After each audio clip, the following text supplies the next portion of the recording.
أما بعد فإن خير الحديث كتاب الله فإن خير الهدي هدي محمد صلى الله عليه وسلم وشر الأمور محدثاتها وكل محدثة بدعة وكل بدعة ضلالة وكل ضلالة في النار. أما بعد فأعوذ بالله من الشيطان الرجيم. بسم الله الرحمن الرحيم. قال الله جل وعلا وما لكم لا تقاتلون في سبيل الله والمستضعفين من الرجال والنساء والولدان الذين يقولون ربنا أخرجنا من هذه القرية الظالم أهلها واجعل لنا من لدنك وليا واجعل لنا من لدنك نصيرا. سامعین محترم، قرآن مجید کی یہ آیت مبارکہ یہ سورہ نساء کی آیت نمبر 75 ہے. اللہ تعالیٰ نے یہاں ان لوگوں کا بیان اور ان لوگوں کے حالات ذکر کیے ہیں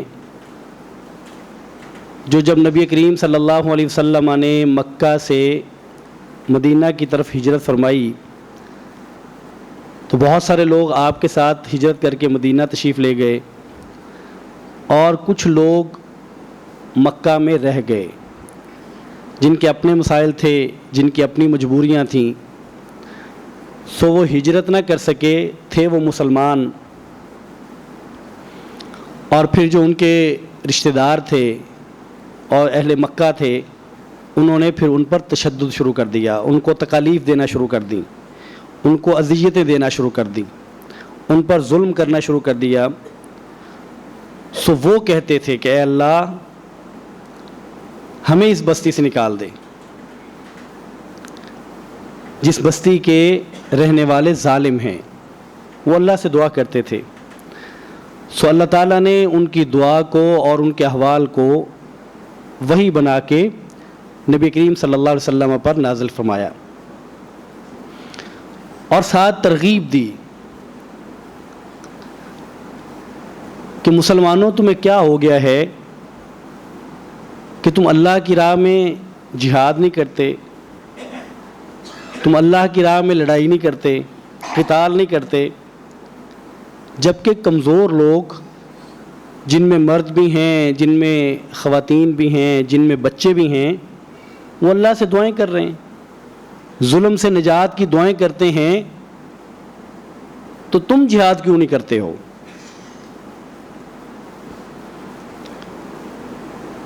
اس آیت مبارکہ کو اس کی ضرورت تو قیامت تک ختم نہیں ہونے والی، لیکن جب ہم حالات دیکھتے ہیں اور قرآن کریم کی مختلف آیات کو دیکھتے ہیں، اسلام کی تعلیمات کو دیکھتے ہیں، تو یوں لگتا ہے کہ جیسے یہ آیت مبارکہ شاید اہل فلسطین کے لیے ہے، اہل غزہ کے لیے ہے کہ جو ظلم سہتے سہتے حد ہو گئی ہے، ہزاروں قربانیاں ہیں، روز بچے، خواتین، بزرگ، نوجوان ظلم کا شکار ہوتے ہیں، لیکن مسلمان ہیں کہ وہ لڑنے کو تیار نہیں ہیں. آپ کے پاس بہت سارے اس کے جواز ہوں گے کہ ہم کیوں نہیں لڑتے. آپ یہ کہہ سکتے ہیں کہ ہماری طاقت تھوڑی ہے، ہمارے وہ وسائل نہیں ہیں، فلاں جو اسلامی ملک ہے اس کی یہ مجبوریاں ہیں، پاکستان جو ہے وہ تو عسکری اعتبار سے کچھ طاقتور ہے لیکن معاشی اعتبار سے بہت کمزور ہے، وہ تو دیگر ممالک کے قرضوں پر چلنے والا ملک ہے، عرب ممالک ہیں، پیسے بہت ہیں لیکن عسکری طاقت نہیں ہے، فلاں ملک ہے اس کی فلاں مجبوری ہے، فلاں ہے سو اس کی فلاں مجبوری ہے. جواز اور مجبوریاں موجود رہتی ہیں، لیکن جب جنگ مسلط ہوتی ہے پھر آپ اپنی طاقت کو نہیں دیکھتے.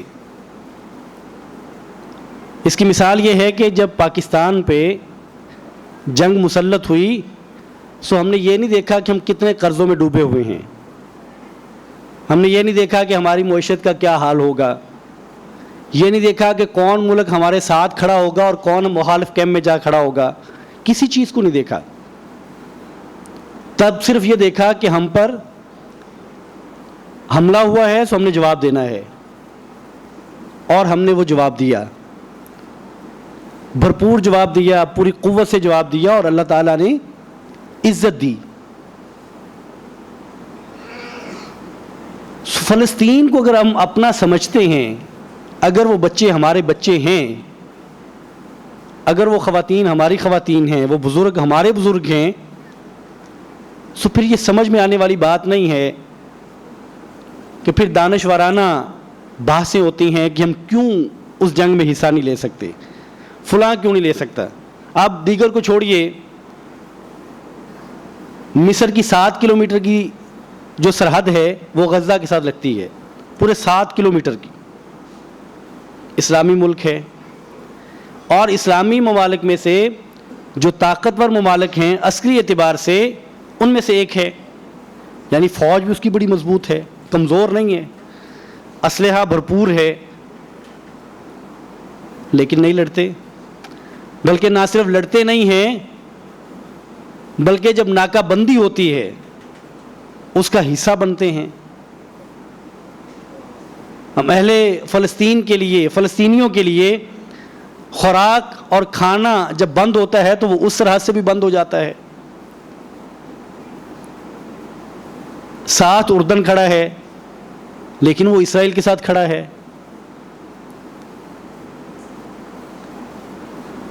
تو بات یہ ہے کہ جب اسلامی ممالک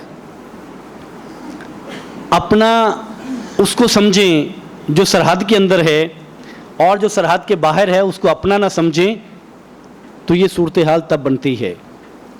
جیسے ہمارے ایک عامر نے یہ کہا تھا کہ سب سے پہلے پاکستان، تو جب اس طرح کی بات ہوتی ہے تب امت نہیں رہتی۔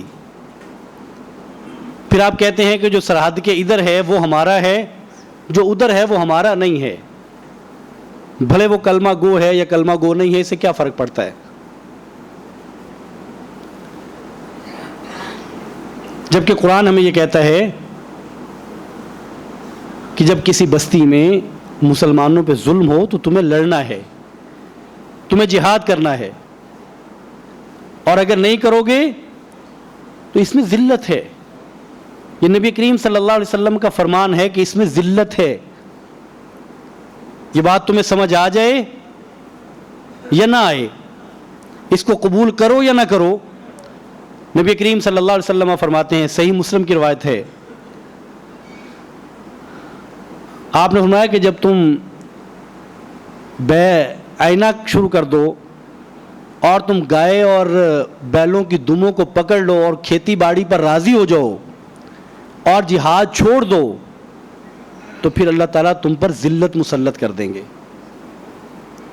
کہ نبی کریم صلی اللہ علیہ وسلم کی زبان سے نکلے ہوئے الفاظ ہیں کہ پھر اللہ تعالیٰ تم پر ذلت مسلط کر دیں گے، اور یہ ذلت تب تک جاری رہے گی جب تک کہ تم دین کی طرف نہیں لوٹ آتے۔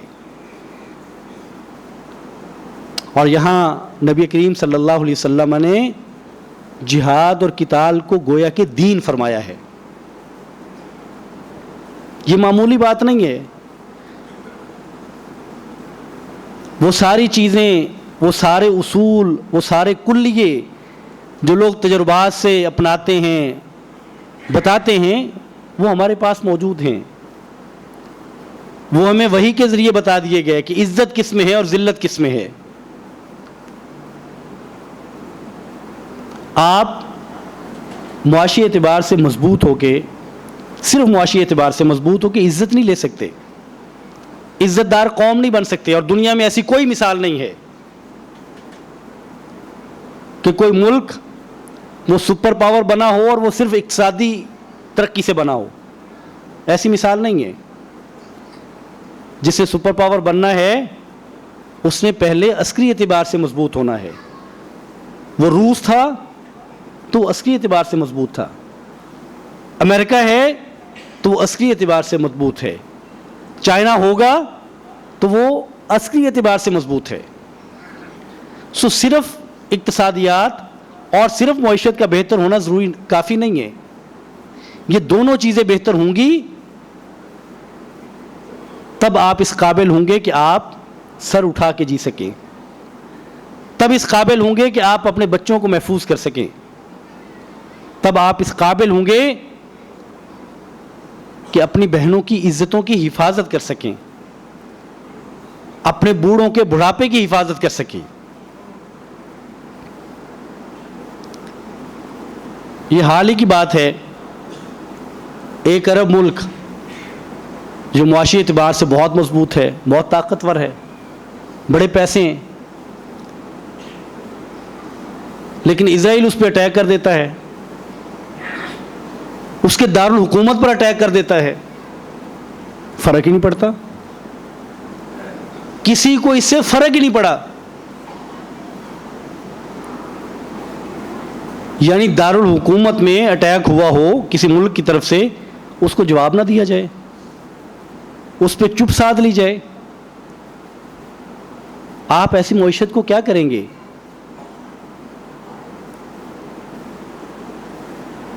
اور جب ایک دوسرے ملک کو پتہ چلا کہ اس سے مجھے نقصان ہو سکتا ہے، میرے پاس جو اس ملک کا پیسہ ہے وہ میرے سے جا سکتا ہے، میرے سے معاہدہ ختم ہو سکتا ہے، یہ معاہدہ پاکستان سے ہو سکتا ہے، تو اس نے نیا بیان جاری کر دیا کہ یہ اسرائیل معافی مانگے۔ اسرائیل نے معافی کس بات کی مانگی؟ اس بات کی نہیں مانگی کہ ہم نے تمہارے دارالحکومت میں اٹیک کیا ہے تو اس کی معافی مانگتے ہیں، اس کی نہیں مانگی، اس بات کی معافی مانگی کہ تمہارا ایک شہری ہمارے مظاہر سے جاں بحق ہوا ہے، اس کی معافی مانگتے ہیں، ورنہ جو تمہارے مہمان تھے، جو حماس کے لوگ تھے، ان پہ حملہ تو گویا کہ وہ جسٹیفائیڈ ہے، اس کی تو معافی کی ضرورت نہیں ہے، معافی اس بات کی ہے جو تمہارا ایک بندہ جاں بحق ہو گیا ہے۔ سو آپ معاشی اعتبار سے مضبوط ہو کے بھی تکیہ کس پہ کر کے بیٹھے ہیں؟ اس ملک پہ جو ناانصافی کا علمبردار ہے، اس ملک سے آپ کہتے ہیں، یا وہ ملک آپ سے کہتا ہے کہ تم پہ حملہ ہوگا تو ہم اپنے آپ پہ حملہ تصور کریں گے اور تمہارا جواب ہم دیں گے۔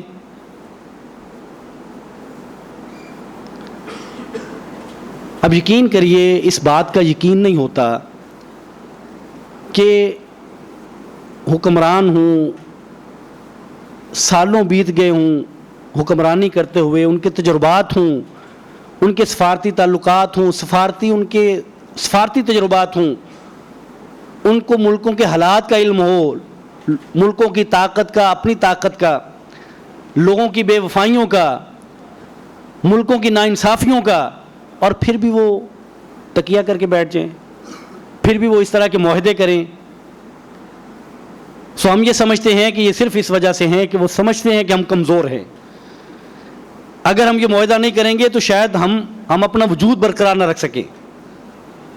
اپنا وجود برقرار رکھنے کے لیے وہ ان ممالک کے ساتھ معاہدہ کرتے ہیں جو صریحاً ناانصافی کر جاتے ہیں، جو صریحاً مسلم ممالک کے بلاک کے خلاف کھڑے ہوتے ہیں، ان کی سرپرستی کرتے ہیں، ان کے ساتھ معاہدے کر جاتے ہیں۔ اور ابھی کا جو معاہدہ ہے، آپ ظلم تو دیکھیے کہ جو فلسطین اور اسرائیل کا تنازع ہے، یہ اسرائیل کی جگہ کہاں تھی؟ یہ کب جگہ تھی ان کی؟ یہ عربوں کی جگہ تھی، یہ فلسطینیوں کی جگہ تھی۔ جب پہلی جنگ عظیم کے بعد اس فلسطین کو اور ان یہودیوں کو جو یورپ میں مارے پھرتے تھے، ان کو یورپ میں جگہ نہیں دی، ان کو جگہ کہاں دی؟ عربوں کی جگہ دی۔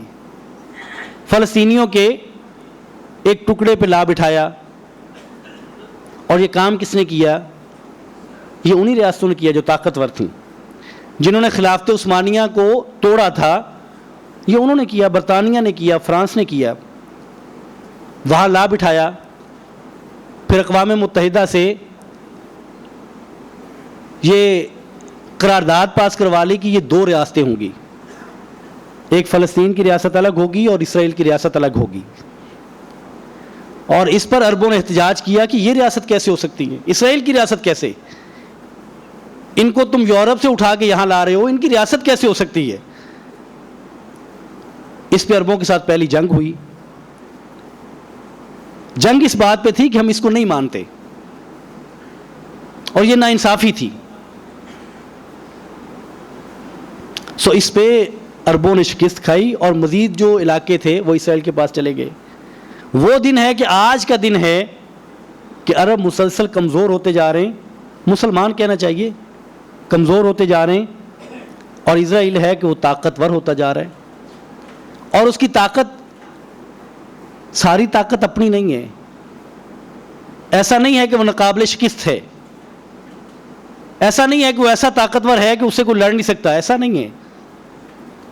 اور اس کی مثال یہ ماضی قریب میں ہم نے دیکھی، جب ایران کے ساتھ کشیدگی ہوئی اور ایران کی طرف سے میزائل داغے گئے، تو بہت سارے وہ جو دعوے تھے اور جو خام خیالی تھی کہ یہ ناقابل شکست ہے، وہاں لگے، دارالحکومت میں لگے، اہم شہروں میں لگے، نقصانات ہوئے۔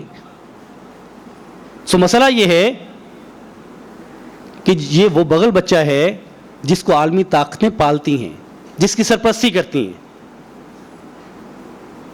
اب جب کشیدگی ایران اور اسرائیل کی ہوگی تو ایران پہ اٹیک کون کرتا ہے؟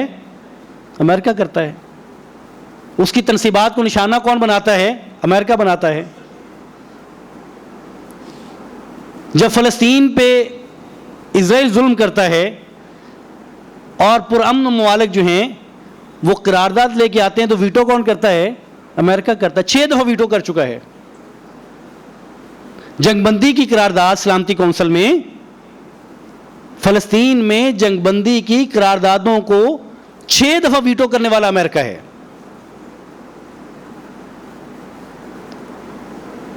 آپ اندازہ کیجئے ایک اسلامی ایٹمی ملک کے سربراہ کا کہ ایسے بندے کی سرپرستی میں امن معاہدہ کیا جاتا ہے، اور اگر آپ نے امن معاہدہ پڑھا ہو تو آپ کو اندازہ ہو کہ یہ کیا امن معاہدہ ہے۔ اور سب سے پہلا ٹویٹ ہمارے وزیر اعظم کا آتا ہے، اس پہ شادیانے بجائے جاتے ہیں، خوشی سے ٹویٹ کیا جاتا ہے۔ اور وہ معاہدہ کیا ہے؟ 20 اس کے نکات ہیں، میں 1-2 آپ سے ذکر کرتا ہوں جو ان پوری طرح ناانصافی پر مبنی ہے۔ معاہدہ یہ ہے کہ فلسطین میں جو حماس ہے، جو مزاحمتی ایک تنظیم ہے، اس کے پاس اسلحہ نہیں ہوگا، اسلحہ وہ سارا اپنا دے دے گی، وہ اسلحہ نہیں رکھ سکے گی۔ اچھا تو اسرائیل کیا کرے گا؟ کہ وہ بھی اسلحہ دے دے گا؟ وہ بھی نہیں رکھے گا؟ نہیں، وہ تو رکھے گا۔ نہ صرف وہ رکھے گا بلکہ اس کو ساری دنیا سپلائی کرے گی۔ یعنی آج آپ جب اپنی ریاست کی بات ہوتی ہے تو آپ کہتے ہیں کہ جو آپ کی ایٹمی طاقت ہے یہ سلامتی کی علامت ہے، اس سے جنگیں رکتی ہیں، جنگیں ہوتی نہیں ہیں، اس لیے کہ دشمن ملک اس لیے جنگ کرنے سے باز رہتا ہے کہ آپ کے پاس طاقت ہے۔ تو گویا کہ طاقت جو ہوتی ہے یہ جنگ روکنے کا سبب ہوتی ہے۔ وہاں آپ کہتے ہیں کہ جو مزاحمت ہے وہ ہونی نہیں چاہیے، وہ ختم کر دینی چاہیے، اسلحہ ہونا ہی نہیں چاہیے۔ اور فلسطین کی اپنی تو فوج کوئی نہیں ہے کہ ہم کہیں کہ یہ پرائیویٹ گروہ ہے، اس کو جہاد نہیں کرنا چاہیے چونکہ وہاں فلاں فوج ہے۔ تو کیا ہوگا؟ آپ ان کے پاس جو اسلحہ ہے وہ جتنا بھی ہے، وہ جیسا بھی ہے، وہ بھی اگر آپ لے لیتے ہیں امن معاہدے کے نام سے تو آپ کہاں کے چھوڑتے ہیں؟ اور پھر جو امن فورس ہے جس میں فلسطین میں مختلف ممالک کی فورس نے جا کے، جس میں امید یہ تھی کہ شاید پاکستان کی بھی فورس ہوتی اور ہم اس پہ بھی خوشیاں مناتے کہ اب ہم مزہ چکھائیں گے اسرائیل کو، اس کا کردار کیا ہے؟ اگر وہ ہوتی، اب تو خیر وہ معاہدہ کامیاب نہیں ہو پا رہا، اگر وہ کامیاب ہو جاتا تو اس کا کام کیا تھا؟ اس کا کام یہ تھا کہ وہ ساری فورس ایک کمیٹی کے انڈر ہوتی اور اس کمیٹی کے احکامات پہ چلتی، جس کمیٹی کا وہاں کا سربراہ ٹونی بلیئر ہوتا جو سابق برطانوی وزیر اعظم ہے، جس نے عراق پر یہ جھوٹ باندھ کے کہ ان کے پاس ایٹمی اسلحہ ہے حملہ کروایا اور عراق کو تباہ کر دیا، وہ اس کا سربراہ ہوگا، اور اوورآل سربراہ پھر ٹرمپ ہوگا. وہ بتائیں گے کہ امن کیسے قائم کرنا ہے. سو اسلامی سربراہان اللہ ہی بہتر جانتا ہے. ہم نجیتوں پہ شک تو نہیں کر سکتے، ہم یہ بھی نہیں کہہ سکتے کہ وہ فلسطینیوں کے دشمن ہیں، وہ دوست ہیں. ہم یہ سمجھتے ہیں کہ وہ درد رکھنے والے لوگ ہیں. لیکن یہ کیا ہوا، یہ کیسے ہوا؟ آپ ایسے معاہدے کیسے کر سکتے ہیں؟ آپ اسرائیل کو تسلیم بھی کرتے ہیں، 2 ریاستیں مانتے ہیں کہ یہ فلسطین کی ریاست ہے، یہ اسرائیل کی ہے، اور اس کے لیے آپ مختلف وائے سے آتے ہیں. آپ کو پتہ ہے کہ اگر بہراس اسرائیل کو ہم تسلیم کریں گے تو ہماری قوم نہیں مانے گی. آپ 8 ممالک کو اکٹھا کرتے ہیں تاکہ آپ جواز پیدا کر سکیں، تاکہ آپ کے حامی لوگ دیگر کو بتا سکیں کہ کیا 8 ممالک کے 8 ہی پاگل ہیں، کیا 8 ہی دشمن ہیں.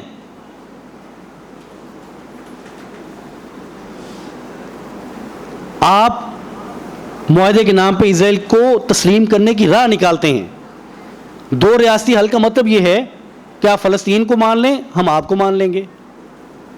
لیکن اس کے بعد کیا ہوگا؟ پوری طرح فلسطینی اسرائیل کی مرہون منت ہوں گے کہ وہ ان کے ساتھ کیا کرتے ہیں،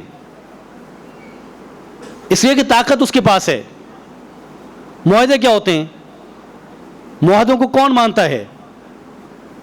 بین الاقوامی عدالت انصاف، اس نے اسرائیل کے خلاف یہ ماضی قریب میں ایک فیصلہ دے دیا، اور آپ کا جو سپر پاور ہے اس نے اس عالمی عدالت پہ پابندیاں لگا دیں، اس کے فنڈز بند کر دیے کہ تم نے اسرائیل کے خلاف کیوں فیصلہ دیا ہے. آپ اندازہ کریں، جو ملک عالمی عدالت انصاف جس کا کام دنیا میں انصاف دینا ہے، جہاں آپ کو لگے کہ آپ 2 ممالک کا مسئلہ ہے یا کسی ایک ملک میں کسی کے ساتھ ظلم ہوتا ہے، انصاف نہیں ملتا، وہ عالمی عدالت میں چلا جاتا ہے. اور وہ اقوام متحدہ کے چارٹر کے تحت وجود میں آئی ہے. وہ اگر اسرائیل کے خلاف فیصلہ دیتی ہے اس پر پابندیاں لگ جاتی ہیں. آپ ایسے ملک کو کہ سائے کے نیچے آپ معاہدہ کرنے جاتے ہیں، آپ کہتے ہیں یہ امن کا قائم کر کے دے گا، آپ کہتے ہیں کہ یہ فلسطینیوں کے ساتھ انصاف کرے گا.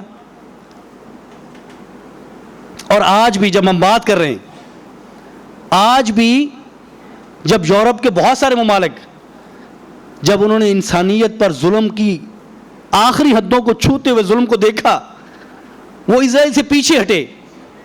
بعض نے اپنے سفارتی تعلقات منقطع کیے، بعض نے اپنے معاہدات ختم کیے، بعض نے اسلحہ دینا بند کر دیا. لیکن آج بھی وہ ملک جو اس معاہدے کا باپ ہے، وہ آج بھی 70% اسلحہ وہ اسرائیل کو دیتا ہے، جس کے ساتھ فلسطینی مارے جاتے ہیں. اور ہم ہیں کہ ہم نہ صرف اس کے حمایتی ہیں، بلکہ ہم وہ واحد قوم ہیں، ہم وہ واحد ملک ہیں کہ جو فریقین ہیں. اسرائیل ایک فریق ہے، فلسطین ایک فریق ہے، یہ 2 فریق ہیں. اور امریکہ کروانے والا ہے. یہ تینوں نہیں بولتے، یہ نہیں ابھی کچھ بھی بتاتے. ہم آ کے ٹویٹ کرتے ہیں کہ ہم بڑے پرزور حامی ہیں اس معاہدے کے، اور 2 دن بعد ہم پیچھے ہٹ جاتے ہیں.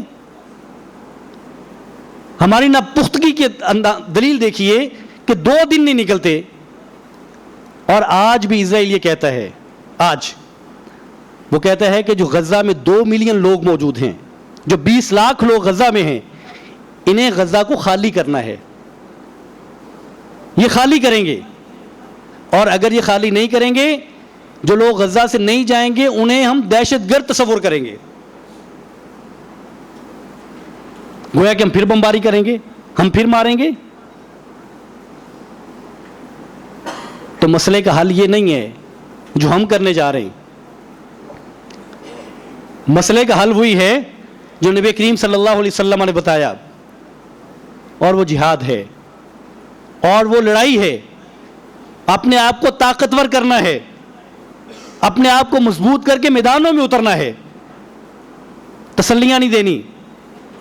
جب جب آپ میدانوں میں اترے ہیں اللہ نے عزتیں دی ہیں. اور میں نے ذکر کیا بھی حال ہی میں ہم سب خوش ہیں اللہ کی توفیق سے. اللہ نے اتنی عزت دی کہ دیگر ممالک جو ہیں وہ آپ سے معاہدہ کرنا چاہتے ہیں. سو اگر عزت اس میں ہے, عزت لڑنے میں ہے, عزت جاننے دینے میں ہے, عزت دفاع کرنے میں ہے, تو پھر بزدلی میں عزت نہیں ہے. پھر یہ کام نہ کریں, خود کو طاقتور بنائیں, ان شعبوں میں آگے بڑھیں جن میں آگے بڑھنے کی ضرورت ہے. ہماری یونیورسٹیز جو ہیں, ہم عام طور پہ جب بات کرتے ہیں تو ہم اہل مدارس پہ بات کرتے ہیں کہ مدارس جو ہیں وہ یہ جو دیندار لوگ ہیں, مدارس کے طلباء ہیں, یہ چونکہ سائنس نہیں پڑھتے تو یہ بھی ایک وجہ ہے ملک کے آگے بڑھنے میں. ہم کہتے ہیں یہ بات ٹھیک نہیں ہے. یہ سائنس پڑھنے گئے نہیں تھے, یہ دین پڑھنے گئے تھے اور دین پڑھ کے دین بتانے آئے تھے. یہ وہ کام کر رہے ہیں. آپ کی جو یونیورسٹیز ہیں, آپ کی کیا وہ ہماری ہیں, اس میں اربوں کا بجٹ لگتا ہے. اس پہ آپ نے سائنس پڑھانی تھی, اس پہ آپ نے ان بچوں کو تیار کرنا تھا جن بچوں نے اس ملک کی بھاگ دوڑ سنبھالنی تھی. آپ نے وہاں انجینئر تیار کرنے تھے جنہوں نے آپ کو عسکری اعتبار سے طاقتور بنانا تھا. اور یونیورسٹیز کی حالت یہ ہے, آپ میں سے اکثر لوگ یونیورسٹیز میں ہو کے آئے ہیں, کسی نہ کسی اعتبار سے تعلق ہے. سو ہم سب جانتے ہیں کہ یونیورسٹیز میں ہے کیا. کوئی تحقیق ہے, ریسرچ ہے, وہاں تو ڈگریز ہیں اور ڈگری لے کے نوکری ہے. جب نظام تعلیم یہ ہے اور اس کی بہتری کی کوشش نہیں ہے, آگے بڑھنے کی کوشش نہیں ہے, دنیا بھر کی جو 500 یونیورسٹیز ہیں, ٹاپ کی 500, اس میں سے پاکستان کی تو کوئی نہیں ہے. مطلب شاید مسلم ممالک کی چند ایک ہوں یا نہ ہوں, یہ بھی نہیں معلوم.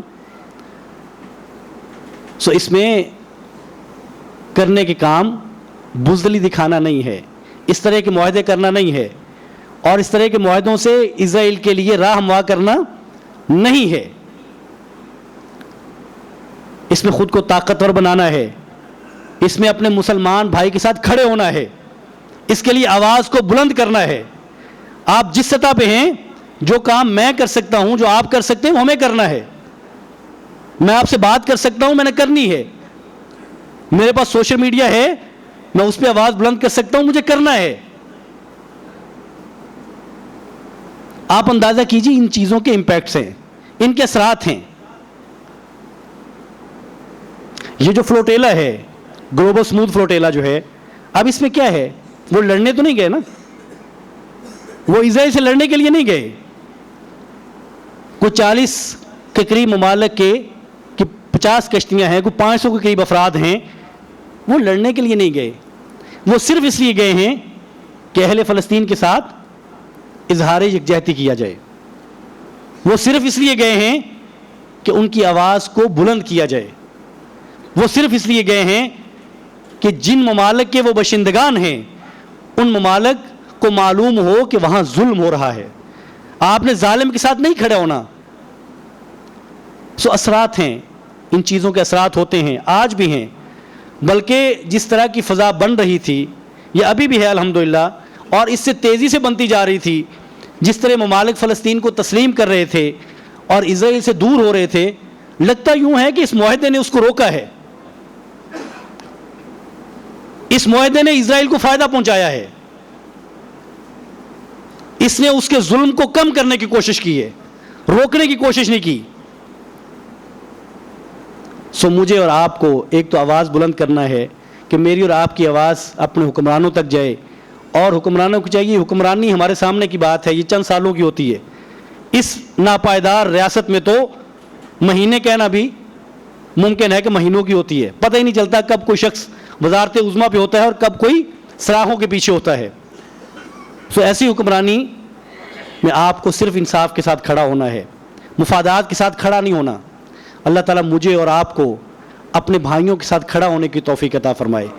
ہم ان کے لیے جو جیسا کر سکتے ہیں, آواز بلند کر سکتے ہیں, آواز بلند کرنی چاہیے. ہم ان کے لیے دعا کر سکتے ہیں, دعا کرنی چاہیے. ان کے لیے لکھ سکتے ہیں, ہمیں لکھنا چاہیے. اگر ان کے لیے حکمرانوں تک بات پہنچا سکتے ہیں پہنچانی چاہیے. حکمران ہیں جو آپ کر سکتے ہیں کرنا چاہیے, لیکن بزدلی سے نہ کیجیے. اللہ تعالیٰ مسلمانوں کو عزت سے نوازے. اللہ تعالیٰ مسلمانوں کو توفیق دے کہ یہ موت سے نہ ڈریں. مسلمان موت سے نہیں ڈرتے تھے, اور یہی ان کی طاقت تھی کہ وہ موت سے ڈرتے نہیں تھے. وہ موت کو گلے لگانے والی قوم تھی. آج ذلت کی وجہ یہ ہے کہ ہم موت سے ڈرتے ہیں. آج ہمارے مفادات ہیں, موت سے ڈر لگتا ہے, میدانوں سے ڈر لگتا ہے, جہاد سے ڈر لگتا ہے. سو ذلت ہم پر مسلط ہے. اللہ تعالیٰ ہمارے حکمرانوں کو توفیق دے کہ وہ ایسی راہیں نکالیں کہ جس سے اسلامی ممالک طاقتور ہوں, متحد ہوں, ظالم کو طاقت سے روک سکیں. اگر وہ امن سے نہیں رک سکتا تو طاقت سے روکنے کی ہمت ہو. سو جب طاقت سے روکنے کی بات ہوتی ہے تو پھر ہمتیں 19-20 ہوں تو اس کو کیلکولیٹ نہیں کیا جاتا, پھر میدانوں میں اترا جاتا ہے, تبھی اللہ کی نصرت آتی ہے.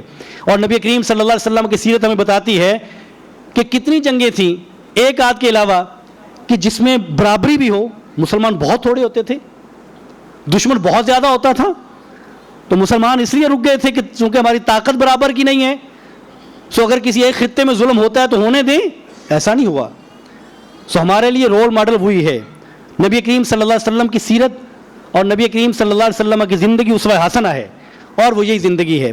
اسی کے لیے آگے بڑھیں گے تو عزت ہے, حفاظت ہے, تحفظ ہے. اللہ تعالیٰ ہمیں توفیق عطا فرمائے. وآخر دعوانا ان الحمد للہ رب العالمین.